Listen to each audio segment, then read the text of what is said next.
อันนี้อ่ะสบายดีลูกสิพามาเล่นไซสบายดีตรงนี้วันนี้ส่วนสนุกเขาเจ้าให้เห็นอย่างเขาจะเปิดให้อย่างเปิดให้เข้าฟรีเสาร์อาทิตย์นี้เท่านั้นลูกก็เลยได้เข้าฟรีเนาะเอาเบิ้งเด้อวันนี้คนหลาย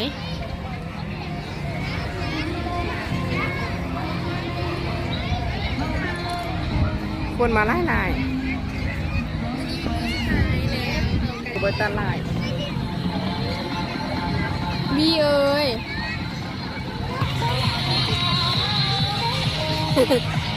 ลุงบ้านลุง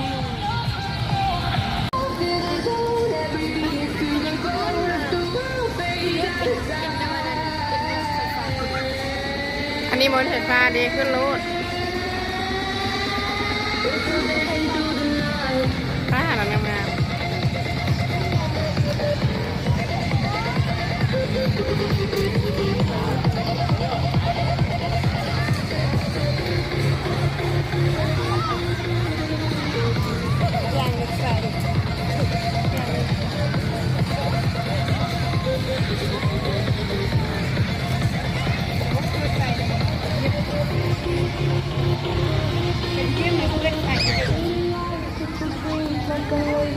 มือเห็นพอได้ป่ะเนี่ย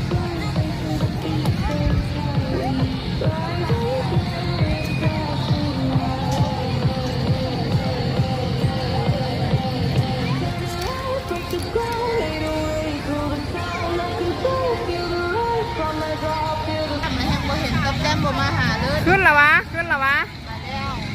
เบิ้งโมเมนต์ว่าเสื้อสีแดงฮะซานเสื้อสีแดงไอ้ต้นเนี่ยเขาว่าเราเขาจื้ออยู่เสื้อสีฟ้าไอ้ต้อมเสื้อปลาสลามนะหากันมาฮอดดิเจ้ากระยุจุดนี้ให้ลูกมาหาอยู่นี่จะแม่นี่ค่ะพูนเซี่ยวก็ได้นะมานั่งท่าลูกมาฮอดโดนละย่างโค้งแล้วมานี้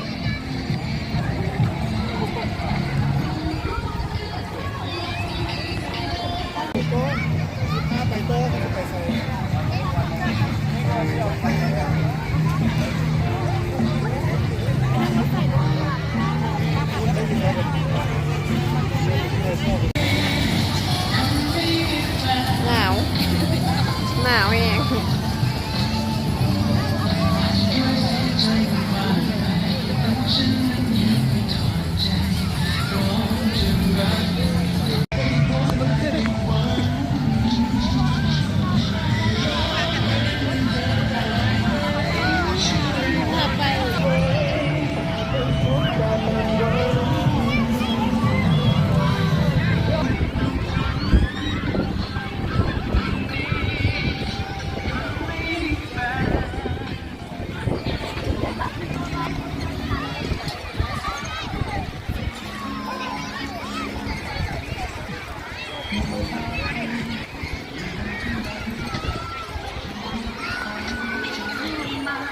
เป็นห้องโอ้แบบยัง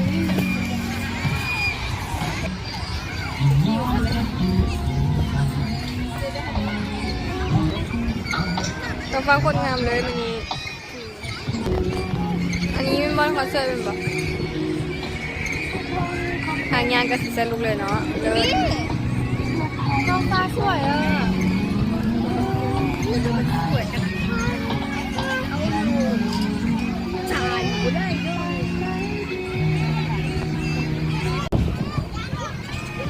กลุ่มมาท่าลิ้นก้นหลายเลย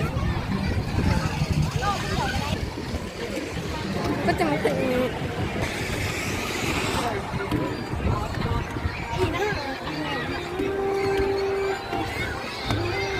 ต้องก็แถวมันนะ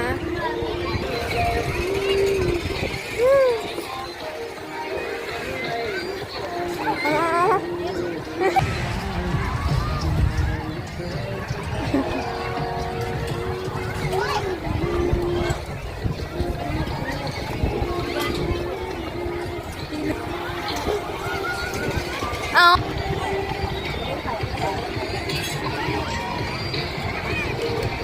มีด้านข้างบนคนก็ต้องกินแล้ว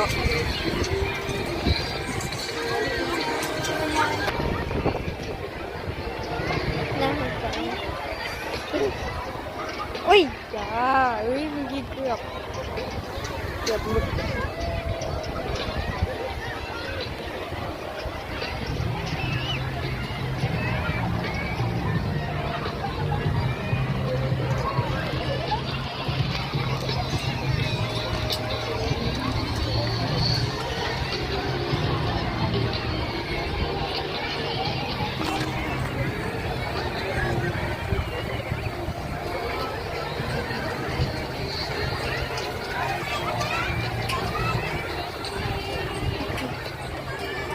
ตามไปก็ยากบางกัน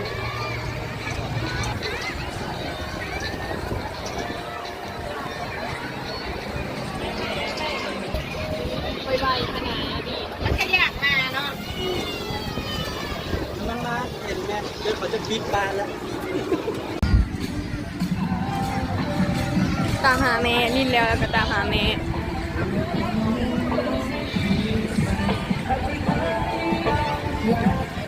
ไอ้พวกเพื่อนมาหาในเพื่อนมาหาแม่เด้อมาลูกจะมาแล้วเด้อ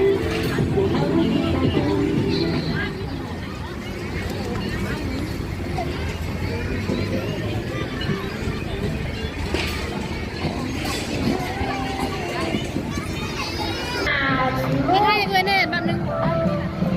ลูกใครสั่งอยู่ทางออกนี่เด้อ